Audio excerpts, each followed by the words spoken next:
Na, ich sag dir was, Petra, ich bin ja so glücklich mit meinem Hans-Jürgen, weil er so aufmerksam ist. Du weißt doch, dass ich gegen Walnüssen allergisch bin, gell? Und wenn wir in ein Café gehen und einen Kuchen abstellen, dann fragt er sofort, ob da Walnüssen drin sind. Macht das deiner auch? Ja, ich mag Walnüsse. Na, ich sag dir was, und Manieren hat der Mo. Du, der hält mir immer die Tür auf, gell? Aber das muss ich aber auch sagen, das war mir von Anfang an wichtig, dass ein Mo wirklich gute Manieren hat, gell? Obwohl ich natürlich schon noch helfen haben müssen, gell? Hatschi! Gesundheit.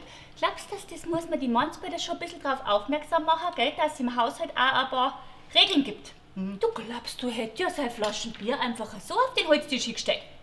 Haha, aber nicht mit mir, gell? Das habe ich am Schnee austrimmern, Hans-Jörg. Das macht er nicht mehr, gell? Also nicht so wie deiner, gell? Hatschi! Sag einmal, Gesundheit. Bist du was allergisch, hä? Du, das kann zwar eine Hausstauballergie auch sein.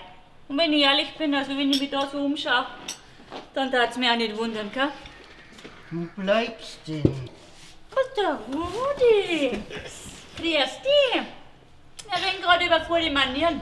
Psst, ich verstehe ja gar nichts vom Fernseher. Wir wollten jetzt eigentlich auch nicht... Ach, sag mal, Petra. Also du hast deinen Muschel überhaupt nicht im Griff, ha? Schaut nicht so aus, gell? Ja.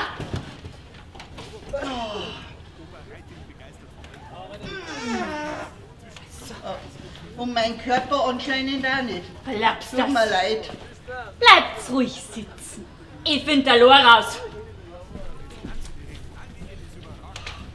Sag einmal, hat die nicht gelernt, dass man sein Teller leer ist? Ha? Keine Manieren, die Frau.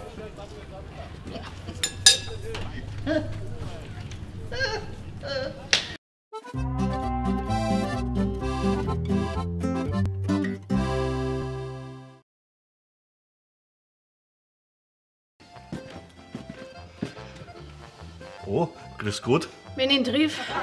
Was hätten wir denn gern? Naja, ein kleines Lächeln war vielleicht einmal ganz nett. Steht da draußen bei der Dir Comedy Club. Na, Na also, wir sind ein Wirtshaus und da gibt's was zum Essen und zum Trinken. Ich höre, Also, das gefällt mir jetzt gar nicht. die tu. Also, na, jetzt reicht's. Hubert, steh auf, wir gehen. Kein Anstand mehr, die Leid. Entschuldigung, Fräulein. Ich bin kein Fräulein, du Hirsch, du Lauwarmer. Ich bin die nette Annette. Da steht's, nette Annette. Das charmant bayerische Wirtshaus. Oder kannst du nicht lesen, du Hanswurst? Ein Geschwerl kommt daher.